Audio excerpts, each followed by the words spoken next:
Today we're going to talk about a quote from Michelle Moore. Not following up with your prospects is the same as filling up your bathtub without first putting in the stopper in the drain. That's what we're going to be talking about today. Hi, I'm Kelly Johnston, founder of the Forex Formula, and the big question is this. How are real estate agents like us able to create a constant stream of commissions and a constant stream of leads while enjoying life without wasting big budgets on branding, without working crazy hours, without worrying where the next deal's coming from in today's real estate market? This podcast is here to reveal the answers. Not following up with your prospects is the same as filling up your bathtub without first putting in the stopper or the drain. From Michelle Moore. Oh man, this is so true. This is so true. This is where a lot of real estate agents fail. Correct that. This is actually where all real estate agents out there fail at some point in their career, in some way. Don't be that guy or girl. Most do not do this well. I was included in that category for a large part of my career. 5 years into my real estate business, I brought on a newly licensed agent, and her first duty was to go through all of my banker boxes and enter people into a database program. I think I gave her 13 boxes full of files. It took her 3 months. I paid her a salary and I gave her some business through buyer referrals, etc., and got her going. And it worked out pretty well for her to get her started.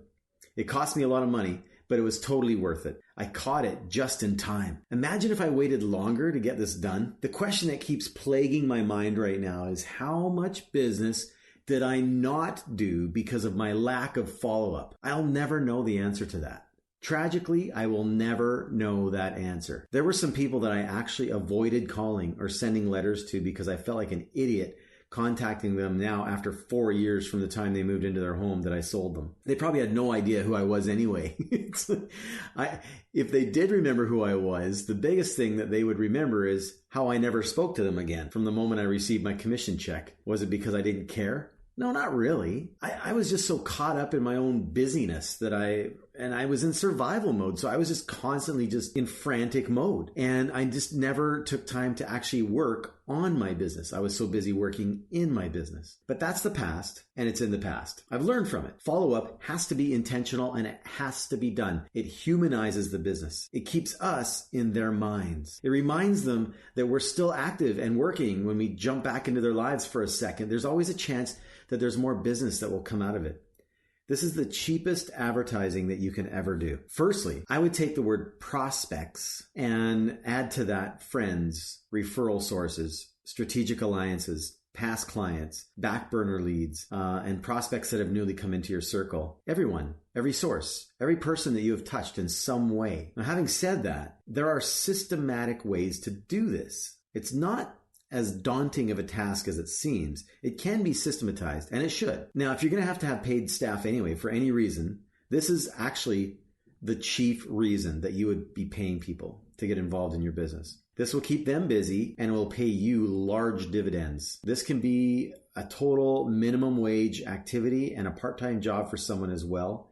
It might even be something that your kids can do when they get a little bit older. More on this in our next level of the course. But for now, just understand the benefits of the activities that include this: follow-up, touching base with people, communicating with them, visiting them once in a while, pop-bys, random texts and emails, letters once in a while, birthday cards, Christmas letters, lunches and dinners and coffees and little visitation opportunities like that. Those are all highly, highly, highly valuable activities. There's never nothing to do in real estate. There's never nothing to do.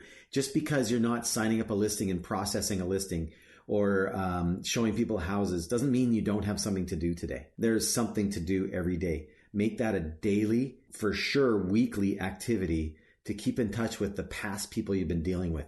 And you know what? Some of these people may not have even done business with you yet.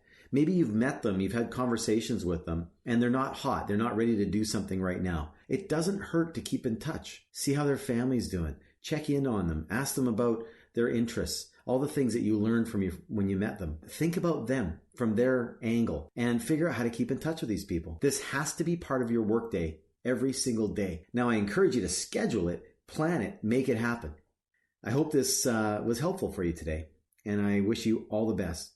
Hey, I hope you enjoyed that last episode.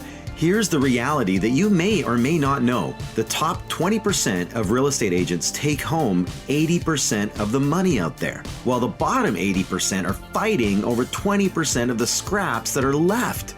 Do you have a desire to be in the top 20%? If you're working hard and not sustainably making 6 figures of income and beyond, the problem is not you, it's your system.